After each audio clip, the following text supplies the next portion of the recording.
This property behind me here, this is one that we purchased 60 days ago or so. We're not quite finished with it yet. We should be wrapping this thing up in the next week or so and getting it listed and live on the market. So we're gonna tour the property today. I'll tell you a little bit about it, how we found it, things like that, and then we'll go from there. One thing that I gotta mention is that when I pulled up to this property, and I was just out doing my weekly check-ins on each property, and the garage door is broken. I haven't been inside yet, but I'm really hoping that no one like kicked that in overnight, stole our furnace or something. It was a little alarming when I pulled up. I'm going like, okay, why is this garage door missing?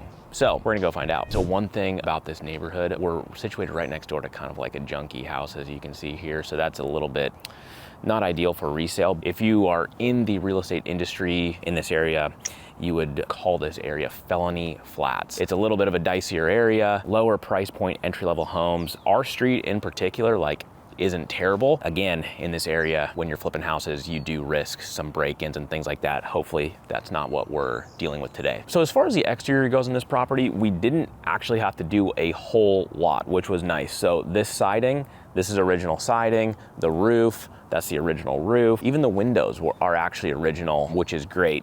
Something that we did do, there was a fence around the front yard here that was just basically falling over. So we demoed out the fence. This front yard just had like deep holes from a couple of dogs digging in the front yard. So we had to level off the yard, replant the grass. That's sprouting up, as you can see, which is great.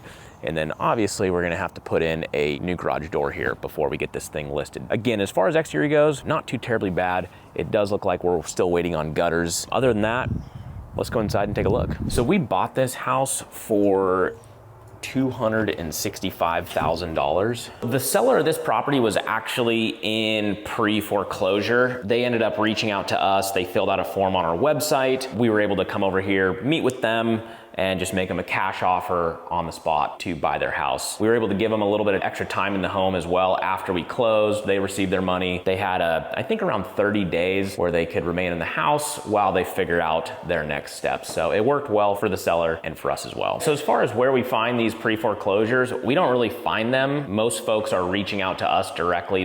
We have a reputation in the area for being a local cash buyer who can act quickly, buy any sort of house, whether it's newly built and doesn't need a ton of work, or something like this that was fairly run down. We've been in the business in this area for 10 plus years. We get a lot of people who are in similar situations like this reaching out to us for a quick cash offer. So if you were wanting to set up some sort of system like this where you can have actual leads coming into you like this of properties you can buy, it surely doesn't happen overnight. It takes years and years to get that reputation out there. But first thing would be just getting a website for yourself that lets people know that you're in the area and you buy houses for cash. So one would be a website, two is probably just a Google business page. That would be advice to anybody who's looking to get going. So in a little bit, we're gonna get into the rest of the numbers here. I'm gonna get into how much I think we'll end up spending on this rehab, as well as what we sell it for on the back end, and overall our ending profit on this deal. We're gonna get into all that, but before I do, I just wanna tour you through the rest of the property here so you can have a look at how things are coming along. So many times, like a pre-foreclosure or a foreclosure, they usually end up being pretty run down because the seller or the previous owner, once they realize they're in trouble, they don't have the money to pay their mortgage, so they probably don't have the money to make updates or necessary repair items to the property. So since money's constrained, usually the house kind of starts to fall into shambles. Some situations are worse than others, but many times when we're buying a foreclosure or a pre-foreclosure like this one, you kind of need to expect to touch every surface. I really feel for these folks in foreclosure. It's an absolute terrible situation, and I can't imagine just emotionally what it's like to go through that, and I hope I never have to feel that. So when we do work with these folks, we do try to make the transition as easy as possible, pay them the most amount of money where we're still not putting our company at risk of obviously losing money, because that's never a good thing. And like in this situation, many times they don't have somewhere else to go, so giving them some sort of time frame on the back end once we're able to buy the property for them to transition into their next place can be very beneficial for them. So we try to offer that up within reason as often as we can, and that was something that the seller really appreciated here. So this house, it's a single-story ranch house built in the 60s. It's a 3-bed, 1-bath house. It's roughly 1,000 square feet. This is a pretty common build for this area. They kind of just cookie cuttered these homes in these neighborhoods in the 60s. So not a lot of square footage to renovate, which is good. But as you can see, we've already done all new flooring throughout, went with this nice LVP, kind of has that French oak look to it, which looks great. All new doors and trim throughout, those look nice. Hardware as well. Lighting up here, as you can see, new bronze lighting to match. So as far as all the common areas, basically every surface was touched. Again, there's just one bathroom in here, but it's a full overhaul. I'm trying to get in there, but it's pretty tight. But anyway, new vanity, vanity top, toilets, tub shower surround. This is a very basic reno. We do a lot of these, and this is one that's easy just to rinse and repeat. I mean, we barely even need to give our contractors a scope of work on a project like this because we've done a lot with them. So there's not too much nuance to a project like this.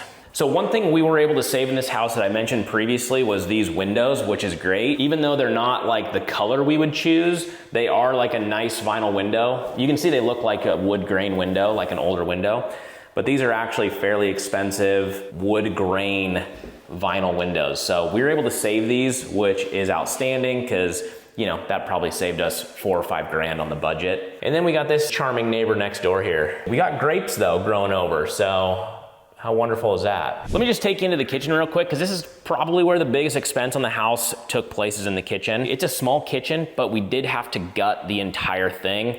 All the casework is new.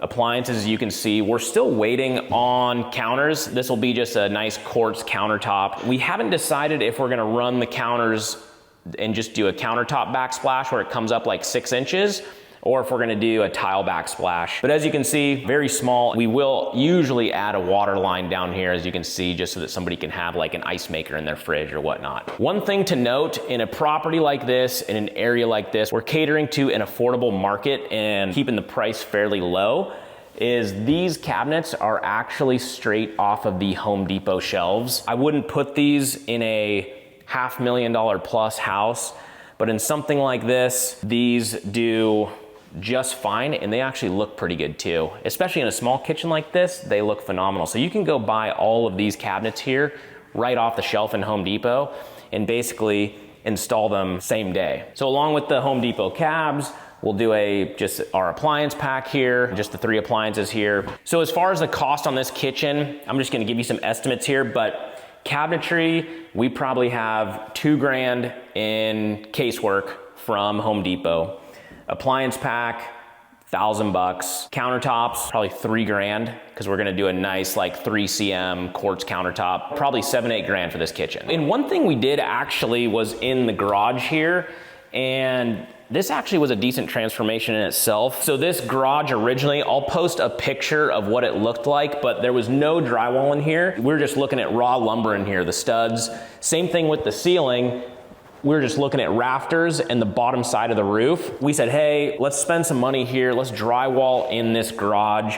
I don't think we're gonna take it any further than this right here, which is just, you know, we taped it and sanded it down. I don't think we're gonna go as far as texturing it. I don't know if we really need to. This alone was a big upgrade for the garage, and then we just did this, just a very basic Home Depot, like concrete kind of paint. Big upgrade for the garage as well, which I think turned out pretty nice. So the numbers on this place are this. We bought this place for $265,000. Repair-wise, we should land somewhere around $45,000 to $50,000 for the final repair number on this house.